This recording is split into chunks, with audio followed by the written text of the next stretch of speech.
Entonces, ustedes saben, ¿no? Los 3 tomos de los Grundrisse y la contribución, no tragería la contribución, pero la contribución como contribución es el librito que nosotros vemos y compramos por siglo XXI, es menos de la mitad, ¿no? El resto son cartas, ¿no? Sí, un montón de trabajos agregados ahí, pero texto como texto, ¿no? Y son 2 capitulitos, ¿no?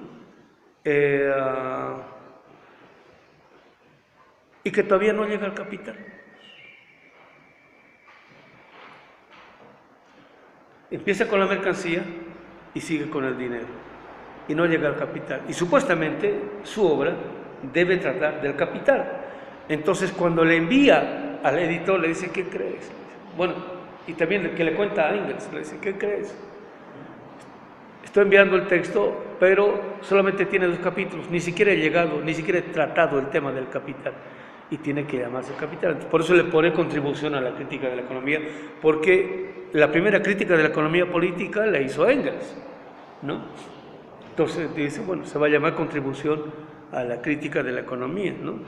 Y el lenguaje está, en parte, le achaca a su afección hepática, ¿no? Por un lado, pero por otro lado está quien lee, quien conoce todo esto y se pone a leer este libro, está bien abstracto, es bien denso, está difícil de entender, así que ¿qué está queriendo decir, hermanos? ¿No? Por eso la gente normalmente desde ese texto lee el prólogo, ya está facilito, ¿no? Pero el resto dice, no, mejor yo me salto al capital, que está más interesante, por decirlo. Páginas 48. De esta suerte, en noviembre del 58, el trabajo en los 2 capítulos se inició de nuevo para acelerarlo. El 21 de enero del 59 estaba pronto el texto. Marx abrigaba la intención de preparar para la publicación sin más demora el capítulo 3 de El Capital en general. En la siguiente página, que sería 49, el nuevo índice surgido de esta forma recibió la denominación Reseñas de mis propios cuadernos, merced a las reseñas. Marx tuvo una clara visión general sobre el material manuscrito. Cuando tiene ahora esta otra visión, dice, no, tengo que empezar de nuevo, y empieza la segunda redacción. ¿Sí se entiende? ¿No? Un montón de cosas para él no están claras. O sea, se tiene que entender, lógicamente se tiene que entender bien. O sea, el problema no es que lo entienda el investigador, sino el problema es que lo entienda quien va a leer, porque pasa lo que pasa con una película, ¿no? Vamos a suponer que en la escena alguien tiene que llevar unas dinamitas a ese rincón, por decir, en la escena, tiene que llevar a esa dinamita, tiene que estallar, el tipo tiene que volar, ¿no? Y aparecer de este lado. Vamos a suponer la escena, ¿no? Entonces, cuando filman la escena, primero, no hay dinamita. Entonces se ponen a buscar la dinamita y la cosa, qué sé yo, y están con los equipos, ¿no? Y han sentado los equipos y la energía eléctrica, las luces, todo tipo de cosas, qué sé yo. Entonces, encuentran la dinamita, pero nadie quiere llevar la dinamita porque tienen que llevar la dinamita encendida, nadie se atreve, ¿no? Entonces tienen que cortar de tal modo que llegue ahí, que la dinamita estalle, pero no hay un tipo que salte hasta acá para que parezca tirado acá, ¿no? Entonces la escena sale mal, ¿no? Entonces dicen los críticos, al que ve la película no le importa en absoluto, ¿no?, saber qué tipo de problemas han tenido o no los directores y los realizadores productores para hacer o no esa escena. Lo único que le importa es si se ve bien o no la escena. Si se ve mal, se ve mal, puta, una macana la película, ¿no? Una desgracia la película. Y entonces la película tiene que ser capaz de hablar ella por sí misma, porque a cada momento el director, cada que va a empezar la película, no puede estar parando, esta escena, compañero, salió mal porque en ese momento no había la dinamita, porque en ese momento que no había quien pusiera porque no había quien saltar, no había quien. Igualito pasa con el libro tiene que ser capaz de explicarse él por sí mismo. Eso tiene que saber quién escribe, ¿sí se entiende? Marx es consciente de eso, ¿no? Entonces, por eso, especialmente gente que ha trabajado filosofía, sabe que el orden de lo lógico y de la exposición es fundamental. Se tiene que deducir un argumento de otro, de lo contrario, no se sostiene. Esa es la pertenencia de la reflexión filosófica para la ciencia social. Ahora pasamos, ahora sí, a la página 29. Estamos empezando Dussel, estamos empezando Marx. Aleluya. No es fácil, ¿lo ve, compañeros? Entonces, Dussel se pone a citar un texto, dice, de la página 5, de la línea 5 a la 32. ¿No ve? Ya han agarrado la cita, todo eso, ¿no? Y está, digamos, acá en el libro, este es ya los Grundrisse, primera, segunda, tercera página sería, ¿no ve?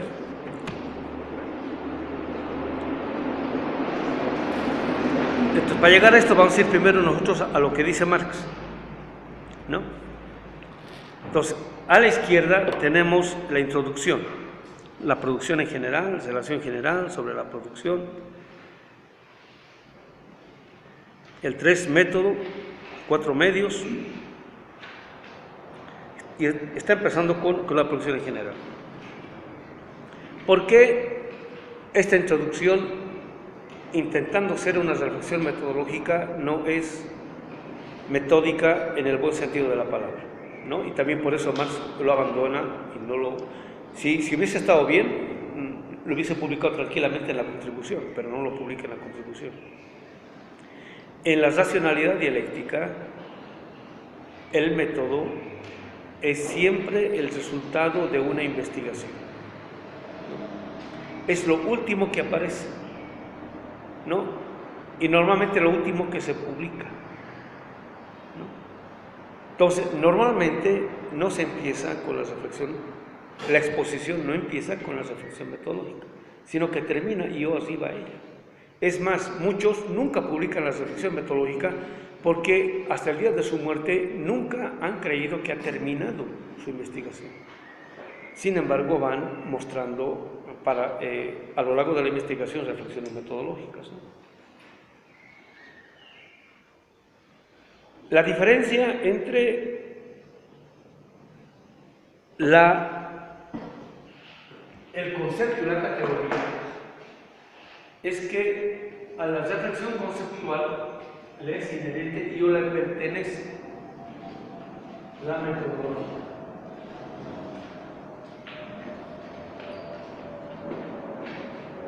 Y a la reflexión categorial, la epistemología.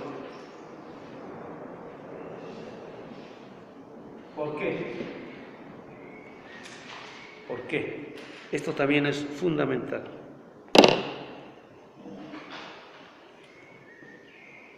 Los padres fundadores de una disciplina científica, digamos como los grandes clásicos, siempre proponen su reflexión metodológica al final, ¿no? Entonces, los continuadores normalmente parten en la investigación de esa reflexión metodológica. Y eso es legítimo, ¿no? Es legítimo. Estoy diciendo que es legítimo en el sentido de que normalmente se puede hacer o se hace.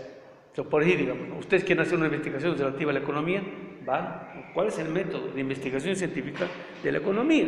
¿No? Tú aprendes bien ese método, todo eso, entonces con eso producen un conocimiento, ¿no? Lo que normalmente sucede en una buena investigación es que el cientista, cuando aplica un método, por decir, digamos, el método fue creado en el sur de Estados Unidos, y el sur de Estados Unidos es similar al norte de México, ¿no? Entonces, como son regiones cercanas, son más o menos similares, pero no son idénticas. Entonces, por eso es que normalmente en la pertinencia o no de la aplicabilidad de tal o cual tipo de método, se ve qué tipo de dimensiones, de partes o momentos del método no funcionan mecánicamente en la nueva situación. Y por eso existe una nueva redefinición de conceptos o de tales o cuales conceptos que enriquecen el método del cual se ha partido, ¿no? Y así se desarrolla el método. ¿Por qué? Porque la realidad que se está investigando es nueva. ¿Sí se entiende? ¿No? Por eso hay una historia del método. Porque la realidad se ha ido complicando históricamente por un lado, y por otro lado, en la medida en que se trabaja con ese método, otro tipo de realidades distintas, ¿no? Es que aparecen problemas nuevos que problematizan el método, lo enriquecen y lo desarrollan. Y en esa medida, ese método no solamente desarrolla su grado de cientificidad, sino también de universalidad, ¿no? Hasta ahí el problema del conocimiento sigue funcionando y no hay ningún problema. ¿Dónde aparece el problema epistemológico? ¿No? ¿Qué le aparece aquí por primera vez a Marx? El problema epistemológico aparece cuando yo me doy cuenta que del método del cual yo he partido ya no me sirve el método en general. Se he partido de ese método y de pronto me doy cuenta que lo que no me sirve no es tal o cual parte, tal o cual dimensión o tal o cual momento, sino el método en general ya no me sirve. Entonces, vamos a suponer que este es el método, este es el corpus metódico. En la reflexión conceptual y cognitiva aparecen partes o momentos que no me sirven y que los pongo en cuestionamiento, y gracias a ello lo puedo enriquecer y mejorar. La reflexión epistemológica aparece cuando yo me doy cuenta que esto en general no me funciona. ¿Sí se entiende? ¿No? ¿Por qué? Porque el problema ya no es solamente cognitivo, el problema es práctico-político. ¿Qué puedo hacer o no con eso? ¿No? Y acá es donde Marx se da cuenta de hasta dónde se puede ser hegeliano y dónde es que ya no se puede ser hegeliano. Y empieza la transformación radical del método. Hasta dónde funciona el método de la economía política y dónde hay que abandonarlo completamente. ¿Sí? Ya no se puede empezar más con él. ¿Sí se entiende? Ahora, ¿por qué? ¿Por problemas teóricos? No. Es que aquí se contradice porque no se deduce. No. Si no me permite construir otra realidad. Ya quiero yo el socialismo, pero con toda esta teoría, lo único que yo produzco es capitalismo y modernidad. Entonces, como no puedo producir el socialismo, entonces todo esto ya no me sirve. O sea, no es una discrepancia política en sentido estricto, es que son burgueses, son de Harvard y son dominadores. No, ya no es, el argumento ya no es ético-político o moral-político. Ahora el argumento, ¿no es cierto?, es de otra naturaleza, es de factibilidad. ¿Sí se entiende, compañeros? ¿No? Entonces, no me permite construir lo que yo quiero construir. Entonces, dudo de ese método. Ya no me sirve, ahora tengo que producir otro tipo de método. Entonces surge la reflexión categorial y o epistemología. Para eso sirve la epistemología. Esta noción de epistemología que les estoy diciendo no tiene nada que ver con la tradición, ni francesa ni anglosajona, es estrictamente latinoamericana. ¿Dónde surge en América Latina? ¿Manos de quién? Primero, el pionero, Semel. Pues le sigue Dussel y Hinkelhammer es el que corona todo este tipo de reflexión. ¿Sí se entiende, compañeros? O sea, ha sido una claridad así, yo no la he leído, no he leído en ningún lado. ¿No? Entonces dice, la página 5. producción, consumo, distribución, cambio, ¿no? Ahora, fíjense, ¿no? El título dice producción, consumo, distribución, cambio, circulación. ¿Qué es la producción? Está partiendo del todo. Está partiendo del todo.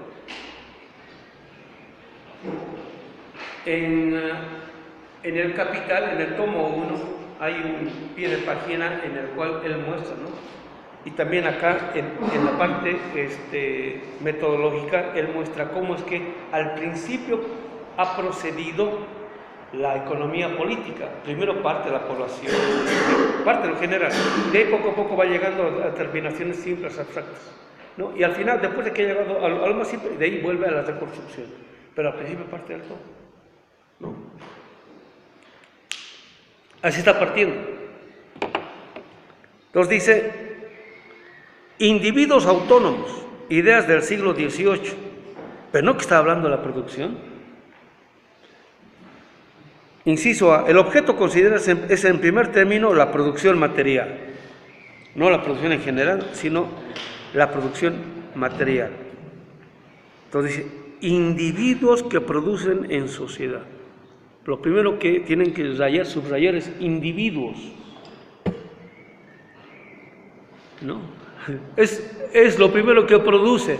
O sea, no está diciendo produce mercancías, produce individuos, ¿no? Individuos que producen en sociedad. Los individuos que producen en sociedad primero han sido producidos como individuos.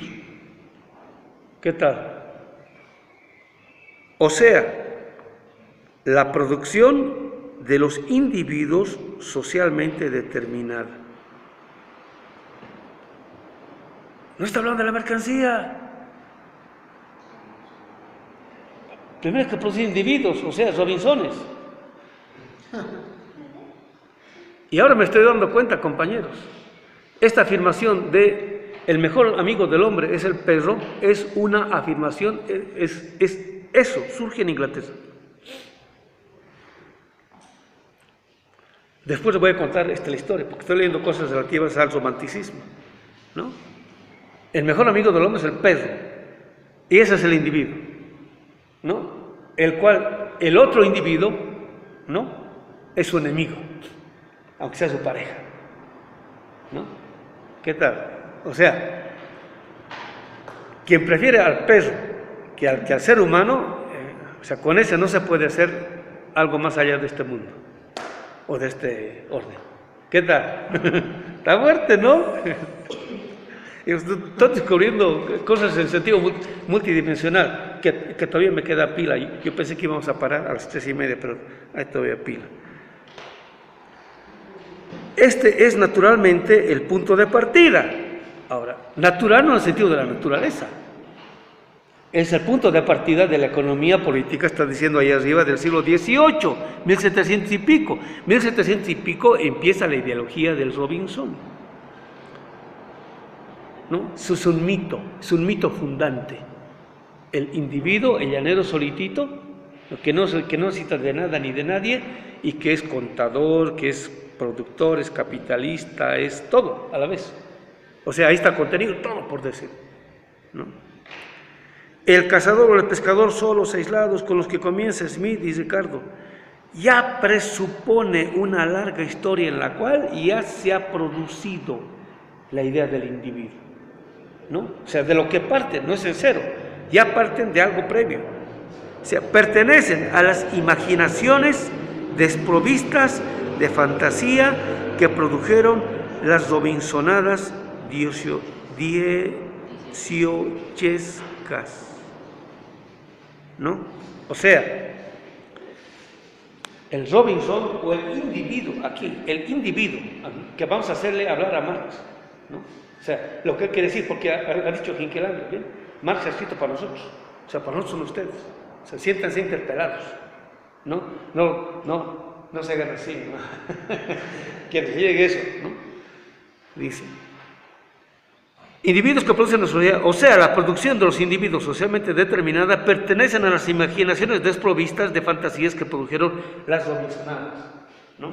La producción de los individuos, aquí lo pongo, la producción de individuos, ¿no?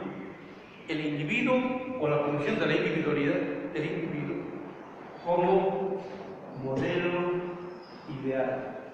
O sea, junto con el Robinson están produciendo su modelo ideal, con el cual van a orientar un tipo de práctica.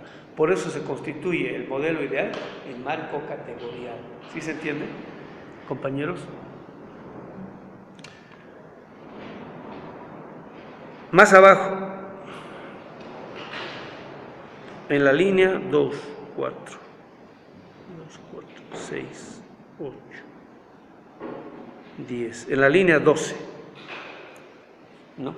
Dice, este es solo la apariencia. O sea, el individuo es solo apariencia.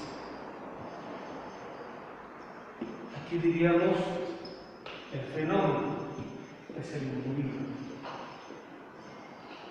Es solo lo que aparece, apariencia. Y la apariencia puramente estética, porque no es, ¿cómo se llama?, solamente el individuo que aparece. La moda moderna en sentido estricto empieza en Inglaterra.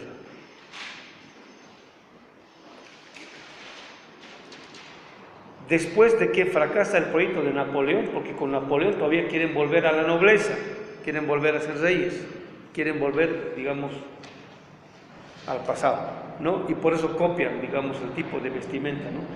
Napoleón como emperador quería parecer a la romana, etcétera, ¿no? Después de que fracasa ese proyecto, los ingleses dicen, como dicen,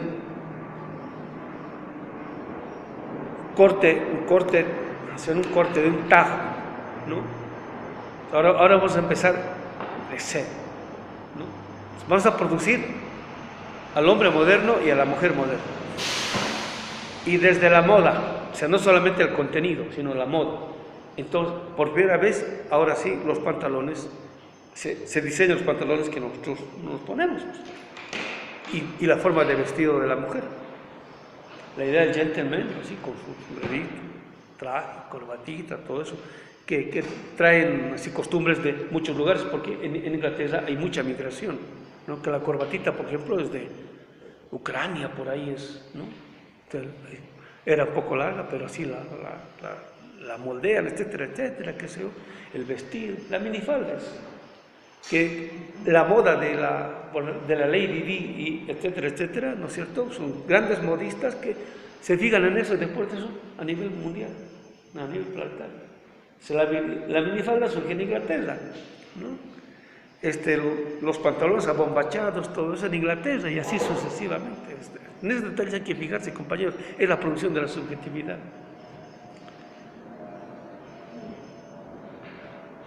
Y dice, y la apariencia puramente estética, o sea, aparece estéticamente.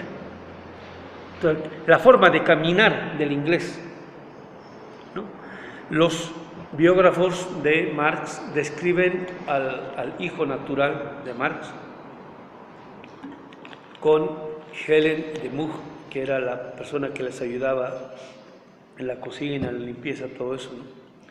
Entonces, todos, bueno, por cuidar el honor, la reputación de Marx, Engels se atribuyó la paternidad, ¿no? Y en el día de su muerte, le preguntó, pues, Eleonor y Laura, porque estaban ahí, porque Jenny, la hija mayor, ya había muerto. Se le preguntan a Engels, ¿no?, si era cierto de que el hijo de Helen era hijo de Marx. Le dice, sí, evidentemente, ¿no? Entonces, supuestamente nadie sabía que ese hijo era de Marx. Entonces, cuando lo conocen las descripciones del hijo de Marx, era Marx en vivo, así en persona. Solamente que Marx era más robusto, digamos, un poco chapado, y era no tan robusto, ¿no?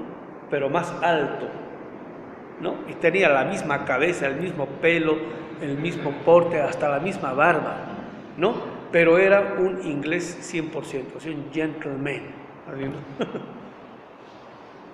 ¿no? Es que es un gentleman, un gentleman, aquí, digamos, en la descripción, habla poquito, lo suficiente y necesario, listo, nada más, ¿no? Así, digamos, guarda muy bien las formas, ¿no? La apariencia, o sea, a eso se refiere estético. ¿Sí se entiende, compañeros? Nunca nadie me ha explicado a mí así, pero ahora, por toda la lectura que estoy haciendo, es lo que estoy deduciendo, ¿no? O sea, el tipo de traje, el tipo de zapato, la forma de, ¿cómo se llama?, comportarse, vestir, hablar, ¿no? Yes, sir, ese tipo de, ¿no? Salud, todo eso. O sea, no es cualquier individuo, pues, es ese tipo de individuo. El norteamericano, en comparación a ese tipo de individuo, era un naco. Y se daban cuenta ellos mismos. En el tiempo de... Vean la película, que lean el librito de Abraham Lincoln, ¿no? Cuando apareció la película, ¿no? Así como los retratan todos, eran nacos. Una bola de nacos se hicieron en los Estados Unidos, ¿no? Y por eso los ingleses no creían que los, ¿cómo se llama?, norteamericanos iban a hacer lo que iban a hacer. Nacos, bueno, ¿no? Nacosaris de Nacolandia, que solamente van a Nacapulco nada más, ¿no? Que solamente tortas, tacos, tamal, y así son, ¿no? Así los veían los ingleses, nobles, ¿no? En realidad se trata más bien de una anticipación de la sociedad civil. Bueno, torpeza mía, no he comprado ¿cómo se llama? Los Grundrisse en alemán, pero yo estoy segurísimo que en vez de decir sociedad civil dice Bürgerliche Gesellschaft, o sea, sociedad burguesa, ¿no?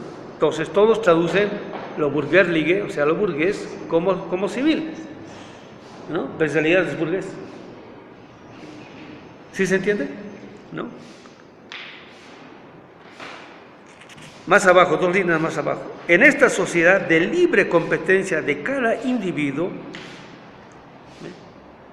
o sea, la sociedad de la competencia, y es entre individuos, ¿no? Entonces, cuando no hay una competencia y no hay individualismo, ya no es sociedad. ¿Sí se entiende, compañeros? Esto que parece, o sea, nunca han leído así los del marxismo del siglo XX, ¿no? Si hay individuos y competencia, es sociedad. Si no hay individuos y no es competencia, no es sociedad. Lo más probable es que sea comunidad. ¿Sí se entiende? ¿No? Entonces, ¿qué está describiendo Marx? La sociedad Bürgerliche, capitalista burguesa diochesca, ¿no? Aparece, subrayenla, ponle entre paréntesis, con comillitas, ¿no? Porque estamos hablando del fenómeno, ¿no? De lo que aparece. O sea, de la apariencia. De eso estamos hablando. El marxismo del siglo XX tematizó superficialmente el problema de la apariencia. Son fundamentales las apariencias. Las apariencias no son meras apariencias. El capitalismo le da tanta importancia a la apariencia que nosotros creemos que la apariencia es la realidad. Es lo que pasa con el gobierno norteamericano. Estoy hablando del gobierno, no estoy hablando del pueblo, estoy hablando del gobierno norteamericano. Gentlemen, ahora sí, bien vestiditos, bien educados, ¿no? Bien bonachones, hasta naturistas. Y nosotros creemos que son buenas gentes, ¿no? Entonces sube al gobierno un tal Bill Clinton, buen tipo, hasta toca el saxo. Buena onda, no, yo estudié en la universidad cuando yo soy de la generación del 68, ¿no? O sea, de los hippies, yo también era hippie, bueno, todos le encanta, qué bien, este sí va a ser un buen presidente, ¿no? Para todos nosotros, y nos metió el modelo neoliberal, por debajito, pero fuácatelas nos metió adentro. El James Cameron igual, Yo no soy de los lores antiguos, no, yo soy moderno, guapo, ¿no? Hasta iba a hacerse los toques, el make-up que le dicen, ¿no es cierto? Iba todo, qué guapo, y las chavas decían, yo voy a votar por él, y votaban por él, se lo toman muy en serio, y nosotros no.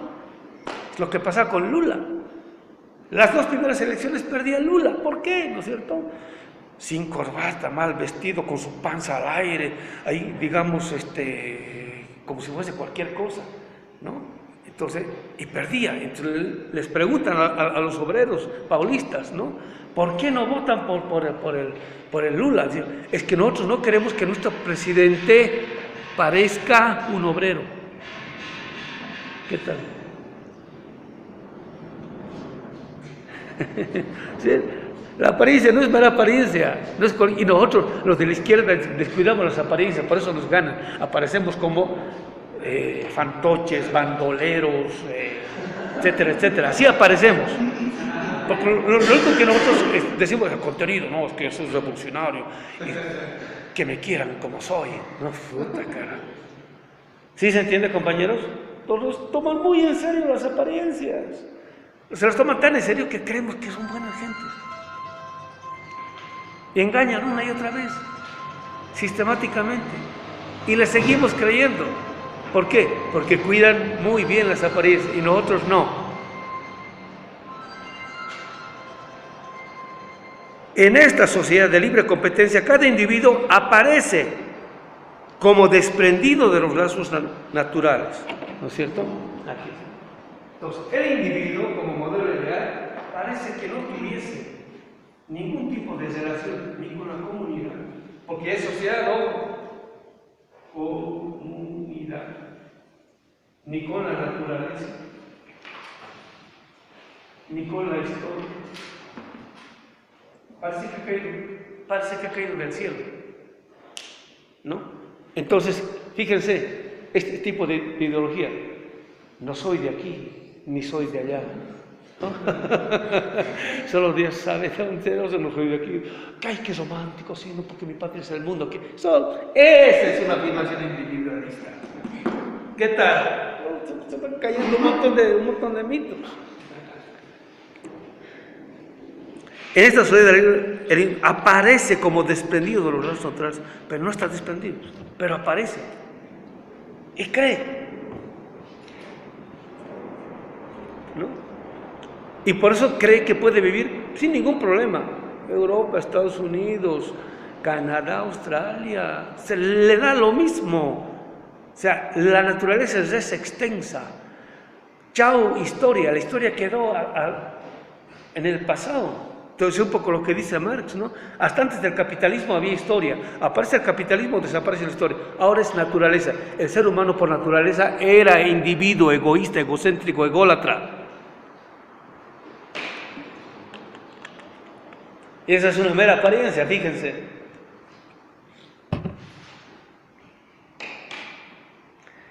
Más abajo, a los profetas del siglo XVIII, ¿no? O sea, son los liberales, son los intelectuales liberales, ¿no? Locke, propio Hume, propio Rousseau, Hobbes, etcétera, etcétera, son los profetas, sobre cuyos hombros aún se apoyan totalmente Smith y Ricardo. Por eso la economía política clásica es nada sin el liberalismo, es su ideología.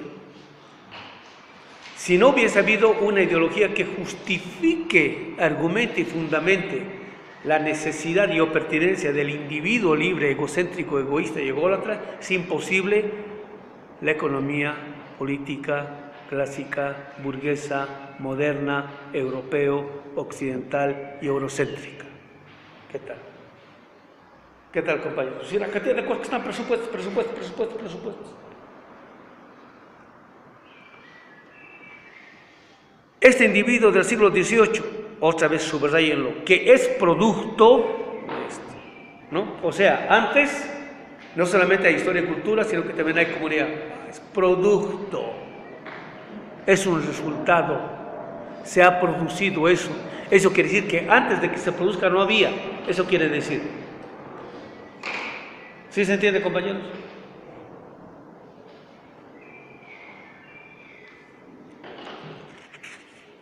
Es el producto, por un lado, de la disolución de las formas de sociedad feudal. Bueno, aquí sociedad y hay que ponerlo entre comillas, ¿no?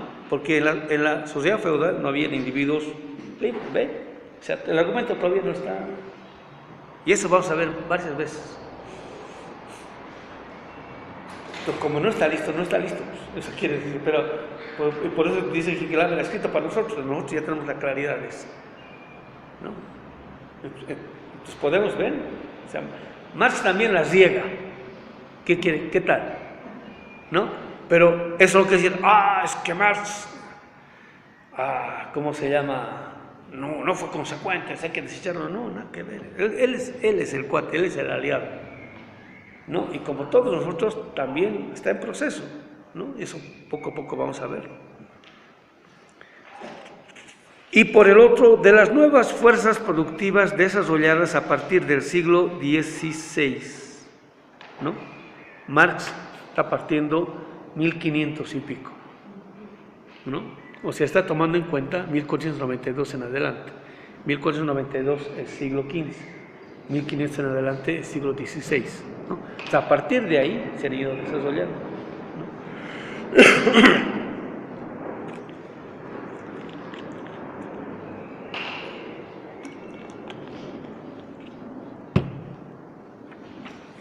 Dice, este individuo, así lo he dicho, que es producto, por un lado, de la disolución de las formas de sociedad feudal y por otro, de las nuevas fuerzas desarrolladas a partir del siglo XVI, se les aparece. Aquí está, otra vez, ¿eh? La cantidad de veces, ¿cierto? Se les aparece. La apariencia. Esta apariencia, ¿no? El virus es aparente. Entonces, ahora, esto es leer con categorías, ¿no? Ya sabemos esta distinción y por eso cada que aparece la palabrita, ¿no? Hacemos el sospechómetro inmediatamente para ver en qué medida, ¿no es cierto? Está queriendo decir lo que está diciendo. El individuo es apariencia, ¿no? El individuo como subjetividad como fenómeno es el equivalente de la mercancía, lo cual también es apariencia. La mercancía parece que hubiese caído del cielo, no ha caído del cielo, que la mercancía capitalista. Hay un montón de presupuestos, pero está diciendo, fíjense antes de la mercancía, la producción del individuo. El individuo es el que consume la mercancía como fenómeno. Cuando consume la mercancía como fenómeno, dice, vamos a suponer que este es el último celular, ¿no? El más sofisticado, ¿no es cierto? Dice, este es el más moderno, el más sofisticado, etcétera, etcétera, ¿no? Y por eso yo lo tengo. ¿Ya? Se siente realizado, muy importante, es más, hasta lo presume, ¿no? Con las chavas especialmente, ¡wow! Tienes lo último, ¿no? Así como con los coches, etcétera, etcétera, ¿qué sé yo? Entonces, en absoluto le aparece, ¿sí? ¿Qué tipo de vida humana está contenido en todo esto? No le aparece. ¿Sí se entiende? Es el mero aparecer, en el mero ámbito de la apariencia. Se les aparece como un ideal cuya existencia habría pertenecido al pasado. ¿Qué quiere decir? ¿No? Este modelo ideal no es propio de este tiempo, sino que ahora lo han trasplantado hasta el principio de los tiempos. ¿Sí? O sea, los prejuicios del presente lo han disparado al pasado, ¿no? Entonces, un poco lo que, por decir, todos los prejuicios que dice hoy, ¿cómo se llama la modernidad, ¿no? ¿Sí? En este caso, ¿no? El individuo no es un producto de la modernidad. El individuo existe tiempos inmemoriales. El capitalismo no es un producto de la modernidad. El capitalismo, ¿no? Venía desde... Siempre han habido gentes que han explotado a otros, ¿no? Solamente que nunca se ha dado de modo radical. Y aquí ya lo hemos desarrollado. bueno, aparece ya en su modo desarrollado, o sea, natural, ¿no? Por naturaleza, eso quiere decir. Se les aparece como un ideal cuya existencia habría aparecido en el pasado, no como un resultado histórico, ¿ve? Sino como punto de partida de la historia. Son los prejuicios del presente, se los dispara al pasado y también al futuro. Ahora es visión de la idea. Eso se llama modelo ideal. Por eso el modelo ideal es un marco categorial. Se permite una comprensión de la realidad completa. ¿Sí se entiende? ¿No? Entonces, aparece aquí como modelo ideal, ¿no? En realidad es un mito, ¿no? Y el mito no se puede demostrar, no como un resultado, sino como un punto de partida de la historia. Aparece. Según la concepción que tenían de la naturaleza humana, el individuo aparecía, ¿ven?, como conforme a la naturaleza en cuanto puesto por la naturaleza y no en cuanto producto de la historia. Entonces, el individuo aparece puesto por la naturaleza ahora, ¿no? Entonces, por ahí digamos, ¿no? ¿Por qué los seres humanos son tan egoístas? Bueno, es que por naturaleza son así. No se puede hacer otra cosa, que por naturaleza es así, ¿no? Entonces, igualito con el mercado. Ahora hemos descubierto, con la economía moderna, de que las leyes del mercado habían sido naturales. O sea, no podemos hacer nada frente a las leyes naturales. ¿Qué podemos hacer frente a la ley de la gravedad? Nada. ¿Qué podemos hacer? Y ahora, el economista alemán, ¿no? Ahorita del Parlamento, ¿cómo se llama? Alemán. Así dice. Lo voy a citar en mi libro, ya tengo la cita. No podemos hacer nada frente a las leyes del mercado. Son naturales. O sea, la economía moderna ha descubierto eso, ¿no? Y a partir de Marx tenemos cualquier cantidad de evidencia para mostrar que las leyes del mercado no son naturales, son algo producido sistemáticamente. Por eso la miseria, la destrucción se las produce sistemáticamente. Entonces, si nosotros pensamos que las leyes del mercado son naturales, no podemos hacer nada. O sea, hay que seguir explotando al ser humano, van a seguir habiendo pobres, lástima. ¿Qué podemos hacer frente a eso? Nada. Pues, una que otra, bueno, digamos, lo que aparece en los partidos de fútbol, ¿no? Ahora que está, ¿cómo se llama? En los octavos de finales, ¿no? En la liguilla, en el fútbol mexicano, ¿no? ¿Qué podemos hacer? Bueno, que la empresa, o sea, quienes tienen dinero, ayuden a, ¿cómo se llama? Los pobres, ¿no? Por cada gol del América, una nueva casita para un pobre, ¿no? Por cada gol del Chivas, una operación para así. Es lo único que podemos hacer. Más de eso no podemos hacer, porque las leyes son naturales.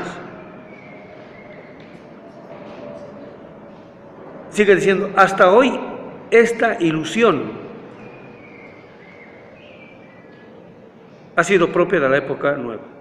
Esta ilusión, que además está destruyendo esta ilusión, este modelo ideal, esta apariencia, este fenómeno.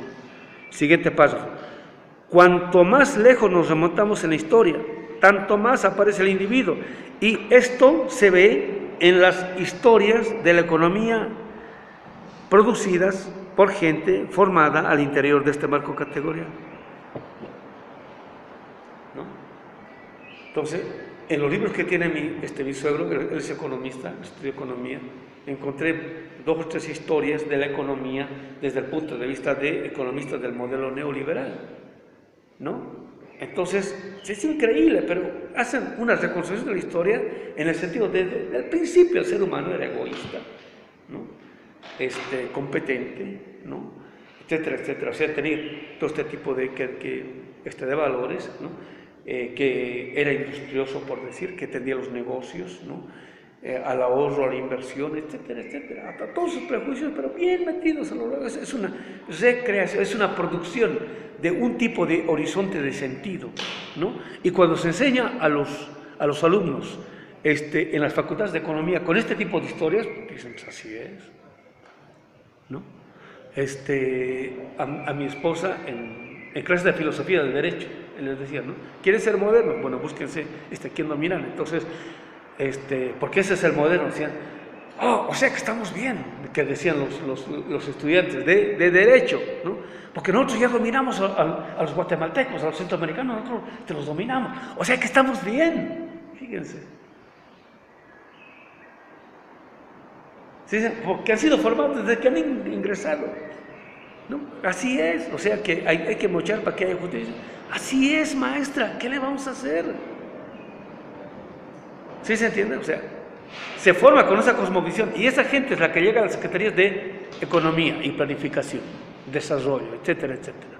Caster y compañía, Salinas de Gortari, ¿cómo se llama? Cedillo, ¿no? Tienen esa visión de la realidad.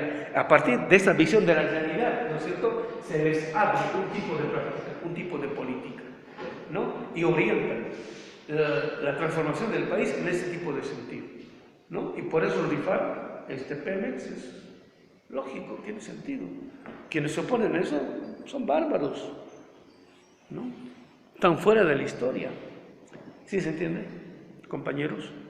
Sí, una dimensión del concepto del individuo oculta la naturaleza, digamos, humana, más bien la antropología humana, y lo vas a pensar por real, ¿no? O sea, todas las definiciones del individuo son por naturaleza humana, pero hay otra parte que sí coincide, o sí debe coincidir, con lo que hoy históricamente o antropológicamente seamos los seres humanos en un proceso violento de individualización, ¿no? Porque si no, o sea, si ellos tuvieran una categoría absurda, digamos, de lo que son los sujetos, no podrían gobernar. Y entonces hay una parte, digamos, del concepto que ni ellos mismos han reformulado, que sí es real, pero que ha sido reconocida. La que no es real es la antropológica, que nunca tuvimos que ocultar. Nos estaba pensando en esto para preguntarte si hay o conoces algún estudio, o tú mismo lo has hecho, de qué parte de todas las denominaciones del concepto liberal de individuo hoy efectivamente son reales, o sea, es una cuestión de hecho, ¿no? Y cómo lidian con la parte que hacen pasar por real y sin embargo no lo es. Bueno, es como a ver, ¿cómo decir? Bueno, el mentiroso es mentiroso porque conoce la verdad, ¿no? Y ese es el problema de la ideología. La ideología parte de juicios de hecho, ¿no? Es la primera parte. El problema es que se deduce a partir del juicio de hecho, ¿no? Pues por ahí, digamos, ¿no? Independientemente de que sean individuos o no, los seres humanos tienden a la felicidad, sí, es un juicio de hecho, ¿no? Tienden a la felicidad, tienden al consumo, sí, y así sucesivamente. Son juicios de hecho a los cuales se parte. Tiene que partir, evidentemente, de juicios de hecho.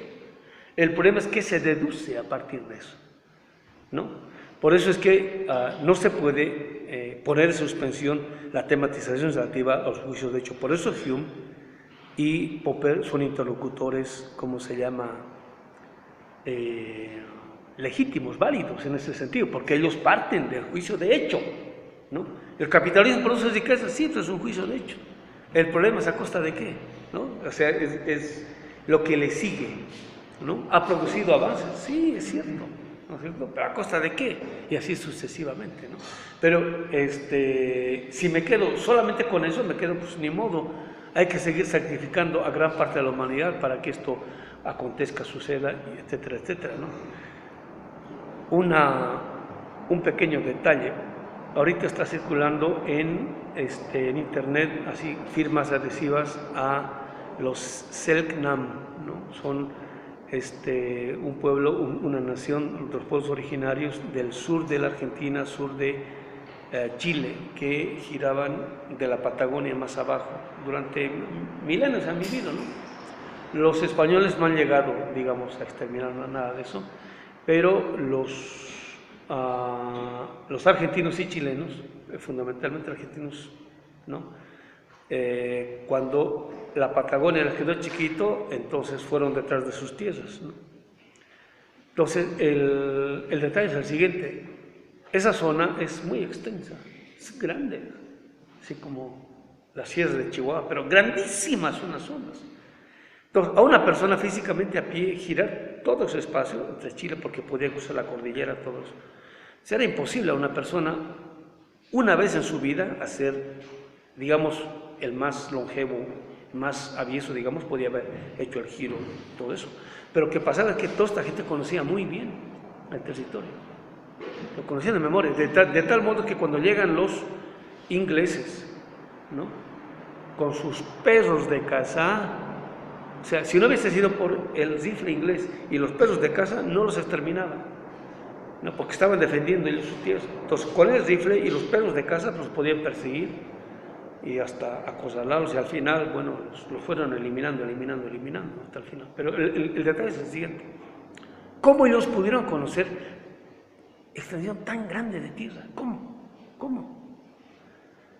Entonces, yo leí hace muchos años unos cuentos en los cuales, bueno, narran, ¿no?, como por ahí, digamos, ellos están como en el Zócalo, en Coyacán, algo así por ahí, y hasta los cerros que están por donde se va a Cuernavaca, ¿no?, ellos pueden ver ahí y pueden ver a los ingleses, ¿no?, que están bajando con los perros. Dicen, están malos, tío, nos están persiguiendo. ¿Qué hacemos? ¿Nos vamos a Puebla o nos vamos a Toluca? Estoy poniendo ejemplos, ¿no? Dice, ¿qué hacemos? Entonces dice, se reúnen con los sabios, con los ancianos, ¿no? Se reúnen ahí y entran algo así como en una sesión, ¿no?, de, ¿cómo se llama?, meditación. Dicen, iremos a Toluca, ya. Vuelven de Toluca, se despiertan, vuelven a Toluca, dicen, no podemos ir a Toluca, porque en Toluca está haciendo mucho frío, además no hay para comer todo eso. Entonces iremos a Puebla, ya.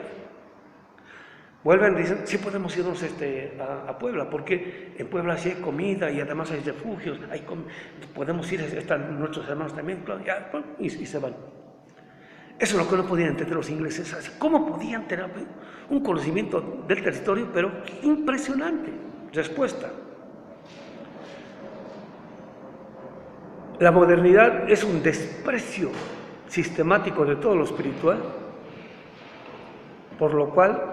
razón por la cual optan por lo material, en este caso la ciencia y la tecnología. Cosa que nuestros pueblos originarios, por el desarrollo espiritual que tuvieron, ellos podían, sin ciencia y tecnología, pero por el desarrollo espiritual que tenían, ellos podían viajar, ¿no? O sea, no necesitaban el avión, pues, ni el helicóptero, es lo que estoy diciendo. O sea, no necesitaban extractivismo, no necesitaban ciencia y tecnología para poder hacer lo que la modernidad lo puede hacer solamente con ciencia y tecnología, o sea, con extractivismo, con destrucción, etcétera, etcétera. ¿Sí se entiende? Y no solamente se podían hacer sus viajes y conocer, digamos, espiritualmente bien todas esas zonas, sino que, ojo, sin destruir la naturaleza y sin explotar al ser humano, sino espaciales, siderales. Por eso hacían descripciones impresionantes de cómo se llama el universo. Ahora estoy hablando de los Selknam. ¿Quién se acuerda de los Selknam? No ha sido. Entonces, ahora está circulando esta información porque ellos al final decidieron ir a un lugar a morirse, ¿no? Porque ya se iban a morir. Entonces, ese lugar, los araucanos y demás decidieron declarar tierras sagradas y hasta ahora están ahí. Bueno, han descubierto oro o metales preciosos que hay debajo. Entonces, el gobierno quiere dar en concesión a una minera para que explote eso, ¿no? Entonces está recabando finanzas para que no... ¿Sí se entiende? ¿No? Para terminar, compañeros, porque ya... Pero la época que genera este punto de vista, esta idea de individuo aislado, estoy en la página 4, en el segundo párrafo, más o menos a la mitad. La época que genera este punto de vista, esta idea del individuo aislado, es precisamente aquella en la cual las relaciones sociales han llegado al más alto grado de desarrollo alcanzado al presente. O no está diciendo las relaciones humanas, ojo, está diciendo las relaciones sociales. Y muchos lo han interpretado como relaciones humanas. No son relaciones humanas, ahí está diciendo relaciones sociales. ¿Sí se entiende? O sea, las relaciones entre individuos que no había empezado en el siglo XVIII, sino que había empezado fines del siglo XV, principios del siglo XVI. En ese tiempo, en el siglo XVIII, han llegado a su máximo desarrollo. Es producto de todo eso, un poco más abajo. La producción por parte de un individuo aislado fuera de la sociedad, más abajo, no es menos absurda que la idea de un desarrollo del lenguaje sin individuos que vivían juntos y hablen entre sí. Ni siquiera habría que usar el punto. Si esta tontería, ¿ven? ¿Qué tal? Es el lenguaje de Marx, ¿no?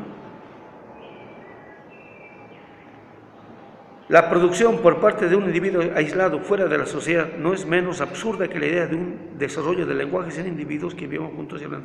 Imagínese un niño, ¿no? A ver, a esto le voy a llamar pared, ¿no? Y como está con color, entonces yo le voy a llamar blanco, entonces va a ser pared blanca. O un niño que ni siquiera sabe hablar nada de eso, es lo que está diciendo.